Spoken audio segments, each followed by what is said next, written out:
പിന്നെ പല ആൾക്കാർ ചോദിച്ചോ ഇത് വയറിങ് കഴിഞ്ഞിട്ടാണോ തേപ്പും കഴിഞ്ഞിട്ടാണോ വയറിങ്ങിന് വെട്ടിയിരിക്കണത്?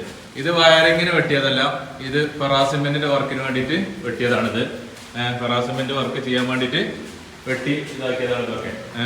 ഈ സൈഡിലുണ്ടല്ലേ, ഇതേപോലെ ഇതൊക്കെ അതിന് വേണ്ടി വെട്ടിയതാണ്, ഇവിടെ വെട്ടിയതാണ്. അപ്പോൾ അതിന് മുമ്പ് അവർ വെട്ടിയിട്ട് പോയി. അപ്പോൾ ഒരു സിമെന്റുകാർക്ക് അടിക്കണമെന്നുണ്ടെങ്കിൽ അത് ഇതാവുമല്ലോ, അപ്പോൾ അതിന് വേണ്ടിയിട്ട് ഇതാക്കിയതാണ്, അല്ലാതെ വയറിങ്ങിന് വേണ്ടി വെട്ടിയതല്ല അത്. വയറിങ്ങിന്റെ പരിപാടിയൊക്കെ നമ്മൾ ആദ്യം തന്നെ കഴിഞ്ഞിട്ടുണ്ടേ വയറിങ്ങിന്റെ പ്രശ്നത്തൊന്നും ഇനി വരുന്നില്ല. വയറിംഗ് ഒക്കെ ആദ്യം തന്നെ ചെയ്തിട്ടുണ്ട്. അപ്പോൾ ഇതാണ് ഇതിന്റെ അവസ്ഥ. ഇത് വേറെ ഇതാ വയറിങ്ങിനോട് ആദ്യം വെട്ടിയൊക്കെ റെഡി ആക്കിയിട്ടിട്ടുണ്ട്. ഇതാ പൈപ്പൊക്കെ ഉണ്ടല്ലേ, ഇത് നമ്മൾ എന്തെങ്കിലും ഇതിനു വേണ്ടി ചെയ്തതാണ്. ഓക്കെ. അപ്പോൾ ആൾക്കാരിങ്ങനെ സംശയം ചോദിക്കുമ്പോഴേ നമുക്ക് ആ കാര്യങ്ങൾ പറഞ്ഞു കൊടുത്തിട്ടില്ലെങ്കിൽ അവർക്കത് പിന്നെ സംശയം കൂടി വരും.